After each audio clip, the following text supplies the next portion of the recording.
यीशु सहाय, praise the Lord. हम किसी नए जगह को जाते हैं तब बहुत ही उत्सुकता होती है और हम उस जगह को जाने से पहले जानना चाहते हैं कि हमें वहाँ जाना कैसे है, जाने का साधन उसके लिए क्या हो सकता है, हम सुरक्षित कैसे पहुँच सकते हैं और पहुँचने के बाद में वहाँ क्या हो सकता है। कई सारी चीज़ों की जानकारी हासिल करते हैं और हम यात्रा आरंभ करते हैं। लेकिन हम देखते हैं किसी एक जगह को जाने के लिए कई प्रकार के साधन हो सकते हैं, परंतु स्वर्ग राज्य जाने के लिए ऐसा अनेक साधन नहीं है, क्योंकि वहाँ जाने का साधन ही नहीं बना है। आज हम इसी पर चर्चा करेंगे यूहन्ना 14:1-7 के अनुसार में, और देखेंगे कि स्वर्ग जाने का मार्ग क्या हो सकता है, उसका साधन क्या हो सकता है, हम वहाँ कैसे पहुँच सकते हैं और उसके लिए क्या हमें करना चाहिए। आज का जो संडे है, संडे का नाम रखा गया है मिसेरिकॉर्डियस डोमिनी। ये हिब्रू वर्ड है और इसका अर्थ होता है प्रभु की दया। यानी कि प्रभु की दया को आप और हमें स्मरण करना चाहिए, क्योंकि बचपन से लेकर अब तक जो कुछ हमने पाया प्रभु की दया अनुग्रह से ही हम पाए हैं। और जो व्यक्ति प्रभु का दया अनुग्रह को पहचान लेता है, प्रभु का प्रशंसा करता है, प्रभु का धन्यवाद करता है। और जो व्यक्ति ऐसा नहीं करता है, समझ लीजिए उसने प्रभु की दया को अब तक पहचाना ही नहीं। और यदि प्रभु की प्रशंसा धन्यवाद नहीं कर रहा है तो उस स्वर्ग राज्य जिसकी चर्चा हम आज करेंगे, वहाँ तो ईश्वर की धन्यवाद प्रशंसा ही दिन रात किया जाएगा। वहाँ जाने के योग्य भी वो व्यक्ति नहीं हो सकता है। इस कारण से आइए अपने आप को जांचें कि हम उस अनुग्रह को पहचान पा रहे हैं कि नहीं, उसके दया को पहचान पा रहे हैं कि नहीं, और उसके अनुरूप उसका धन्यवाद प्रशंसा कर रहे हैं कि नहीं। आज का जो यूहन्ना 14:1-7 के अनुसार में जो वचन है, उसके लिए शीर्षक मैंने रखा है स्वर्ग जाने का मार्ग। यानी स्वर्ग जाने का मार्ग के बारे में हम चर्चा करेंगे। इसका 3 पॉइंट पर हम चर्चा करेंगे। सबसे पहला पॉइंट में हम चर्चा करेंगे यीशु मसीह का कथन। क्या कहा? तुम्हारा मन व्याकुल ना हो। पहला पॉइंट है तुम्हारा मन व्याकुल ना हो। ये यीशु मसीह ने चेलों से कहा। ऐसा कहने के पीछे उनका क्या था? यीशु मसीह ने पहले से उनको कहा दिया था, देखो हम यरूशलेम जा रहे हैं, और वो साफ साफ चेलों को बता दिया था कि लोग मुझे पकड़ेंगे, मार डालेंगे, उसके बाद मैं तीसरे दिन मृतकों से जी उठूंगा, इत्यादि बातों को पहले उनको बता दिया था। और चेले लोग समझ भी गए कि यीशु हमसे बिछड़ने वाला है, हमसे अलग होने वाला है, वो हमसे दूर होने वाला है। इसलिए यीशु मसीह ने कहा जहाँ मैं जा रहा हूँ उसके बारे में तुम लोग जानते हो। लेकिन थॉमस कहता है हे प्रभु हम नहीं जानते। थॉमस कई बातों में साइंटिफिकली प्रूफ देखना चाहता था, ऐसे ही बातों पर विश्वास नहीं करता था। कई बार संदेह करने वाला व्यक्ति के रूप में हम देखने पाते हैं।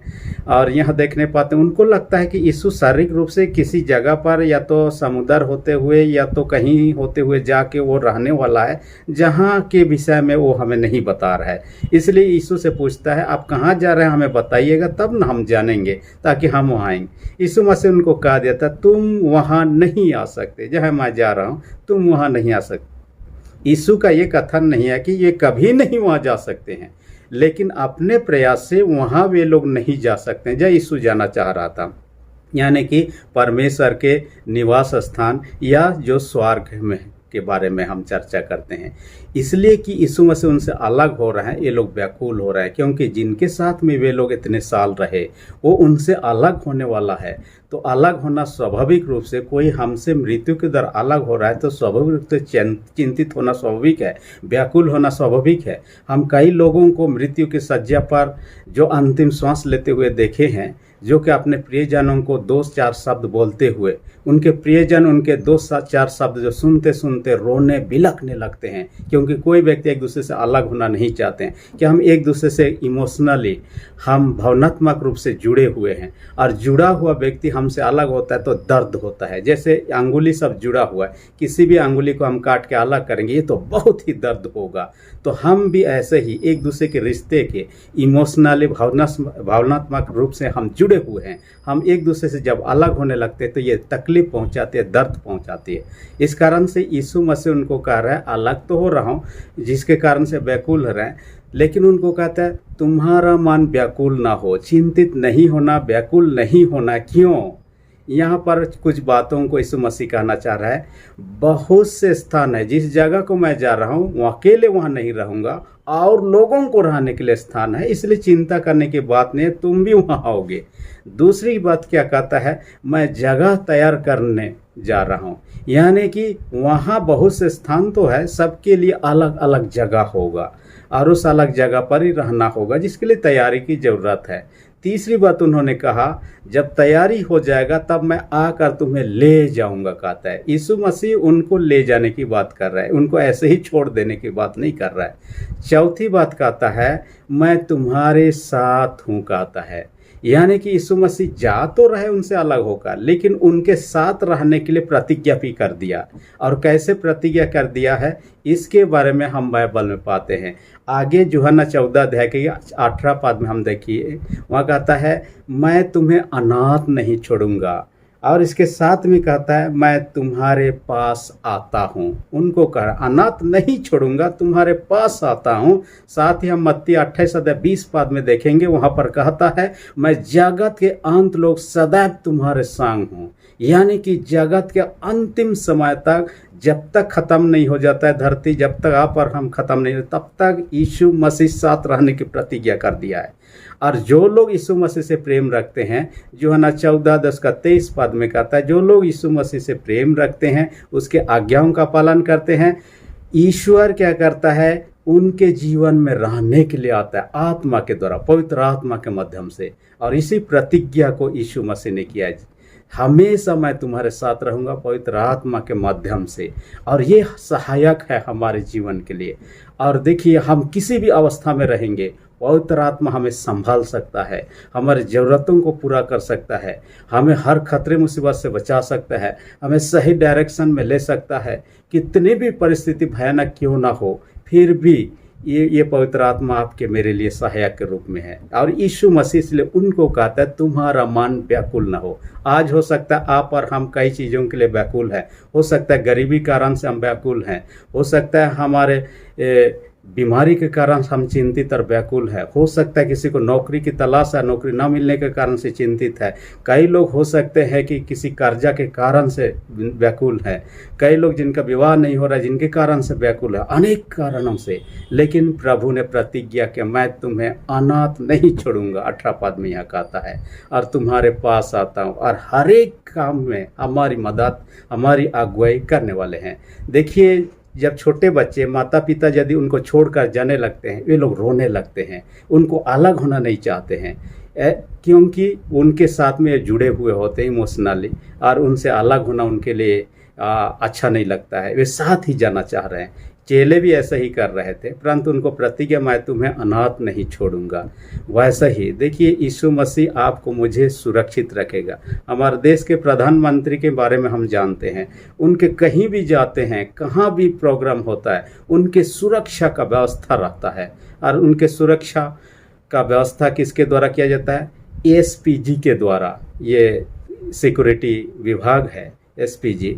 और प्रधानमंत्री का सिक्योरिटी का जिम्मा जो होता है, एसपीजी के ऊपर में उन्होंने 5 लेयर का सिक्योरिटी की व्यवस्था करता है। सबसे पहले उनके करीब में जो होते हैं एसपीजी बॉडीगार्ड होते हैं, जो हथियारबंद होते हैं, किसी प्रकार की मुसीबत आए प्रधानमंत्री को उनसे बचाने के लिए ये लोग सुरक्षित गार्ड, ये लोग रहते हैं, हमेशा तैनात रहते हैं।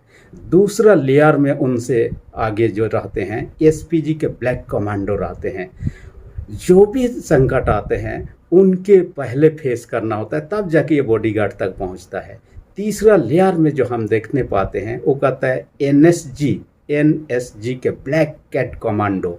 ये उनके ड्रेस के कारण से समझे जाते हैं और उसी रफ्तार से सुरक्षा का जिम्मा लेते हैं, और ये तीसरे लेयर में रहते हैं। चौथे लेयर में कहता है देश के पारा मिलिट्री फोर्स जो होते हैं, ये उनके सुरक्षा में रहते हैं। और 5वां लेयर जो होता है वो स्टेट पुलिस जो होता है, उनके सुरक्षा में होता है। इतने सारे 5 लेयर में, एक लेयर में यदि किसी कारण से भेद कर गया, दूसरे लेयर सुरक्षा का होता है, तीसरे लेयर, चौथा, 5वां तक, और उन तक किसी प्रकार के संकट न है। परमेश्वर ने आपके मेरे सुरक्षा के लिए, देखिए, पवित्र आत्मा को भेजा ताकि हम व्याकुल ना हो, हताश ना हो, निराश ना हो। देखिए आप और हम भी, देखिए जब एक नया मोबाइल भी खरीदते हैं, हम लोग क्या करते हैं, टेम्पर ग्लास जो कि हमारे मोबाइल गिरने से बच जाए, टूटने से बच जाए, इसलिए स्क्रीन गार्ड लगाते हैं जो टेम्पर ग्लास के रूप में। तो ये क्या करता है, हमारे मोबाइल को प्रोटेक्ट करता है। वैसे ही हमारे जीवन को प्रोटेक्ट करने के लिए, हमारे जीवन को सही डायरेक्शन देने के परमेश्वर ने पवित्र आत्मा भेजने की प्रतीक है। इस कारण से हमें क्या कहा है, यहाँ वचन कहता है परमेश्वर पर विश्वास रखो और मुझ पर भी विश्वास रखो। माने कि ईश्वर पर और यीशु पर विश्वास रखना है, उस पर भरोसा रखना है।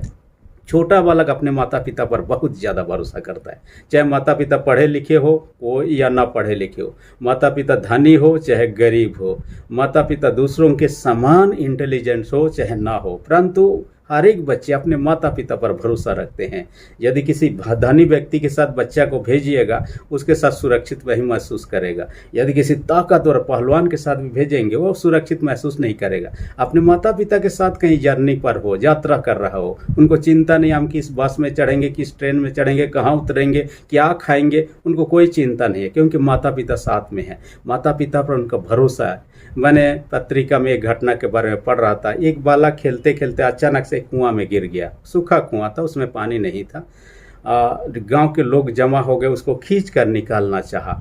रस्सी गिराया और नीचे जो बांधने के लिए और उसमें बैठने के लिए उन्होंने टोकरी सब रख दिया।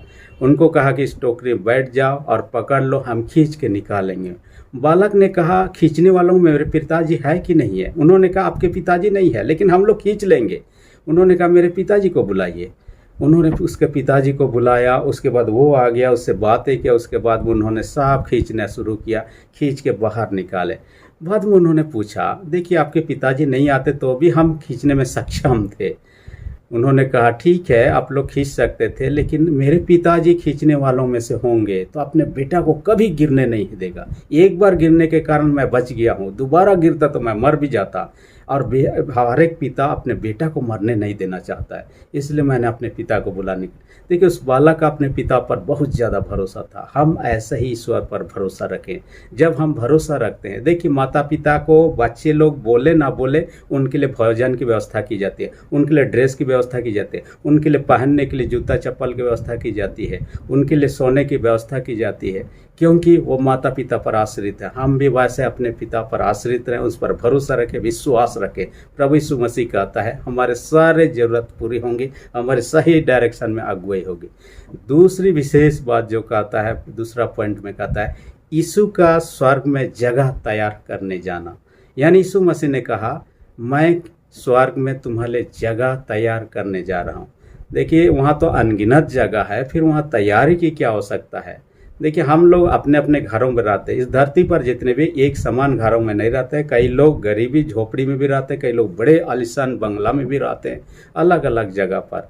स्वर्ग में भी ऐसा ही कुछ होगा, लेकिन उस प्रकार का नहीं होगा जैसे यहाँ पर हम देखने पाते हैं, क्योंकि स्वर्ग परमेश्वर का निवास स्थान है। वहाँ किसी प्रकार की गंदगी नहीं है, वहाँ किसी प्रकार की अशांति नहीं है, बेचैनी नहीं, परेशानी नहीं है, दुख नहीं है।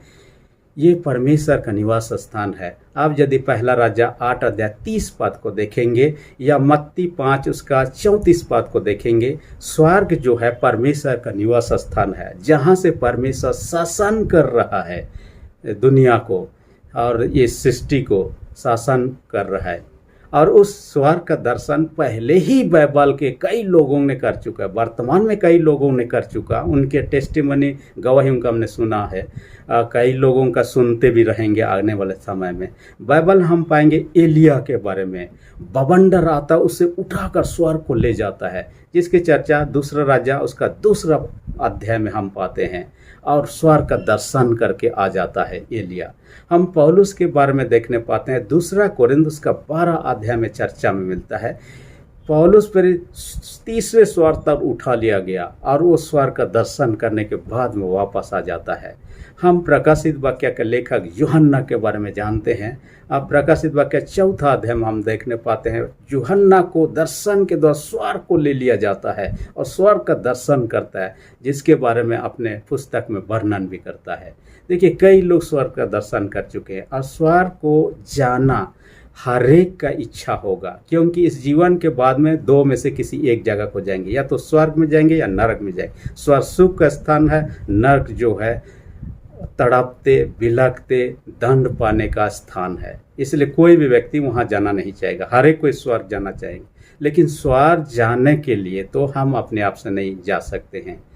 देखिए, वहाँ जाने के लिए इस देह के साथ तो नहीं जाएंगे, ये देह के साथ नहीं, वहाँ अलग सा शरीर दिया जाएगा। जितने भी इस दुनिया में जन्म लिए, कुछ को छोड़कर, जैसे हानोक को, एलिया को, जो जीवते जीत उठा लिए गए, परंतु दूसरे लोगों के विषय में हम जानते हैं जितने भी मर भी गए जी उठेंगे और उनका शरीर परिवर्तित हो जाएगा। एक नया शरीर मिलने वाला है जो स्वर्ग के अनुकूल होगा। जैसे कि अलग अलग देश के लोग अलग अलग प्रकार का ड्रेस पहनते हैं। इंडिया के लोग अलग प्रकार का, अमेरिका के लोग देखिएगा, चाइनीज लोग अलग, पाकिस्तान के लोग अलग अलग जगह का अलग अलग ड्रेस पहनते हैं। वैसा ही हमारे लिए वहाँ पर होगा। और आपने एक यीशु के शिष्य जो है संत थॉमस के बारे में चर्चा सुना होगा। संत थॉमस भारत आया हुआ था 52 ईस्वी में। उसको लाने वाला एक राजा था, गुंडाफरस नामक राजा। वो राजमिस्त्री था, इसलिए राजा ने सोचा कि अपने रानी के लिए या अपने राजमहल बनाने के लिए उनको जिम्मा दे दिया, उनको पैसा भी सौंप दिया। और कहा जाता है कि उन पैसों को मंदिर या तो महल बनाने के बजाय में गरीबों को बांटने, मदद करने में और सुसमाचार प्रचार करने में खर्च कर दिया। जब राजा को पता चला, उनसे हिसाब मांगा, तो राजा से कहा, इस दुनिया का महल में आप कितने दिन रहेंगे, इसलिए आपके लिए मैं स्वर्ग में महल बना रहा हूँ। राजा को स्वर्ग की चीज कोई जानकारी नहीं था, वो विश्वासी ही नहीं था, उसे जेल में डाल दिया। कुछ दिन के बाद में राजा का जो भाई था बीमार पड़ गया। बीमार होते हुए उसके शरीर से प्राण निकल गया, उसके हाथ में चला गया, स्वर्ग को पहुंच गया। स्वर्ग पहुंचने के बाद देखने लगा यीशु के जो शिष्य थे उनके लिए सुंदर सुंदर महल बना हुआ है, वहाँ पर मकान सब जो बना बड़ा सुंदर सुंदर। आगे देखते हुए उन्होंने देखा कि एक मकान बन रहा है, बहुत सुंदर है, परंतु कंप्लीट नहीं हुआ है, अभी बन ही रहा है। जब वहाँ के लोगों से पूछा कि ये किसका है, क्या मैं यहाँ रह सकता हूँ, उन्होंने कहा नहीं, ये आपके लिए नहीं है, ये राजा गुंडाफरस के लिए बनाया जा रहा है। इसलिए उन्होंने कहा क्या मैं इसमें से खरीद कर एक रूम में रह सकता हूँ। उन्होंने कहा इसके लिए तो आपको जाना पड़ेगा धरती पर और राजा गुंडाफरस से ही आपको सौदा करना पड़ेगा। उन्होंने कहा मुझे जाने दीजिए ताकि मैं खरीद सकूं। उसका प्राण वापस उसके शरीर में आ गया, फिर से होश आ गया। राजा को बुलाकर कहा देखिए, जिस महल की चर्चा थॉमस ने किया था वो स्वर्ग में है, मैंने देख कर आया है, क्या आप मुझे वह महल बेचेंगे। देखिए, उसके बाद में राजा के साथ साथ उसके भाई जो था लोगों का सेवा में लग गया, गरीबों का मदद करने में लग गया और उनके भलाई के काम के कारण से उम्मीद किया जाता है कि दोनों को स्वर्ग में उस महल में रहने का मौका मिला हो। देखिए, ऐसे ही आपके मेरे लिए ही, हम विश्वास में दृढ़ हैं, परमेश्वर में बने हुए हैं, तो आपके मेरे लिए भी हम ईश्वर की इच्छा से जीवन व्यतीत कर आपके मेरे लिए भी स्वर्ग में मकान तैयार हो रहा है। और यीशु मसीह ने इसी बात को कहा कि तुम्हारे लिए जगह तैयार करने जा रहा हूँ। जब तैयार हो जाएगा, सब कुछ रेडी हो जाएगा, आपके मेरे रहने लायक, यीशु मसीह दोबारा आएंगे, हमें ले जाएंगे और वहाँ पर हमें रखेंगे। तीसरी विशेष बात जो कहता है, तीसरा पॉइंट हम चर्चा करेंगे, यीशु ही स्वर्ग जाने का एकमात्र मार्ग है। यहाँ पर कहता है, देखिए किसी जगह को जाना है, अमेरिका जाना है, तो हम कई प्रकार से जा सकते हैं, चाहे दिल्ली से, कलकत्ता से होते हुए हम इधर उधर घूम घाम के भी जा सकते हैं, डायरेक्ट फ्लाइट से भी जा सकते हैं। हमें दिल्ली जाना है, बस से भी जाते हैं, कई लोग ट्रेन से जाते हैं, कई लोग फ्लाइट से जाते हैं, अलग अलग सुविधा। लेकिन स्वर्ग जाने का सिर्फ एक मात्र है और वो तो है यीशु मसीह, क्योंकि वहाँ का मार्ग किसी ने नहीं जाना। वहाँ जाने का कोई साधन ही नहीं, कोई ट्रेन नहीं जा सकता, फ्लाइट नहीं जा सकता, कोई रॉकेट बना ही नहीं है जिससे कि स्वर्ग कोई किसी को पहुँचा सके। वहाँ जाने का एकमात्र उपाय यीशु मसीह है। यूहन्ना 14 उसका 6 पद में कहता है, मार्ग सत्य और जीवन मैं ही हूँ, बिना मेरे द्वारा कोई पिता के पास पहुँच ही नहीं सकता। ये यीशु का स्वयं का कथन है।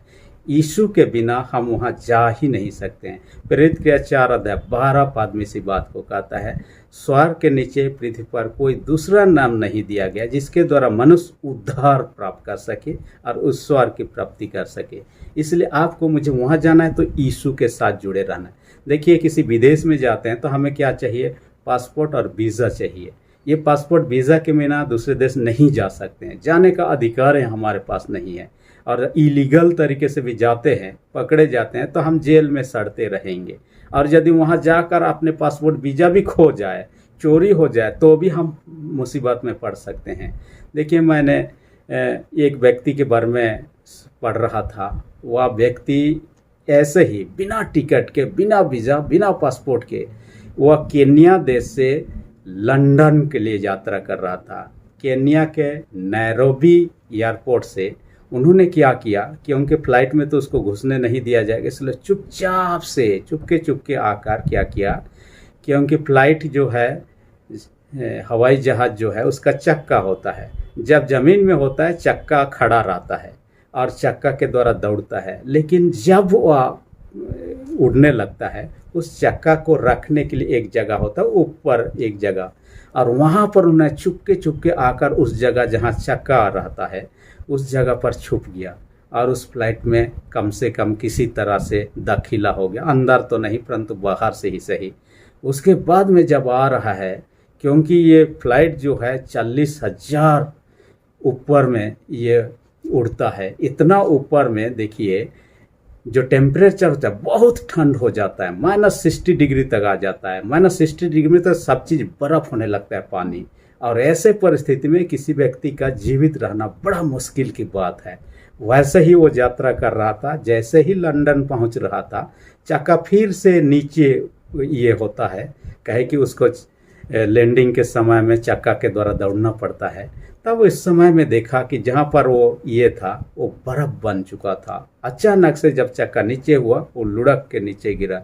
एक धनी व्यक्ति अपने बागान में बैठा हुआ था, गार्डन में बैठा हुआ था, अचानक से एक आवाज़ सुना उनका गार्डन के पास ही, और वह एक जगह कंक्रीट किया हुआ था, वहाँ पर नीचे गिरा और कंक्रीट धंस के नीचे तक ज़मीन गड्ढा हो गया। जब आकर उन्होंने देखा क्या है, तो बर्फ़ जमा हुआ दिखाई दिया। जब उन्होंने इधर उधर करके देखा, देखने लगे एक आदमी जो बर्फ़ बना हुआ है, वो व्यक्ति मरा पड़ा हुआ है। उसको बाद में लिया गया हॉस्पिटल, बाद में उनका पहचान किया गया कि वो कहाँ से कैसे आ रहा था, बिना टिकट के यात्रा कर रहा था दूसरे देश जाने का कोशिश में।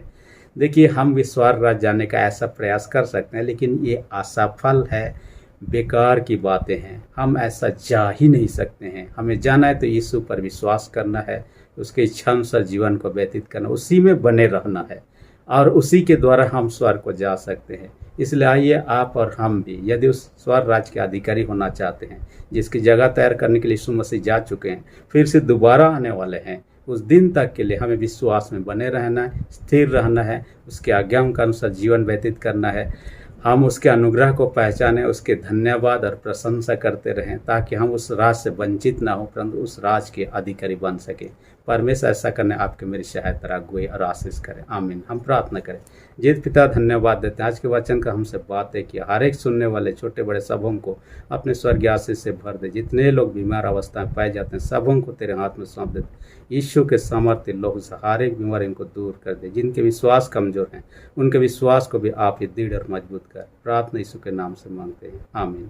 अब तक यदि आपने मेरे चैनल को सब्सक्राइब नहीं किया, इसी घड़ी नीचे जो रेड बटन है उसे प्रेस करके सब्सक्राइब कर दीजिए, और जो बेल आइकन निकलेगा उसे भी प्रेस करके ऑल पर सेट कर दीजिए, ताकि आने वाले वीडियोस का नोटिफिकेशन आपको समय पर मिल सके।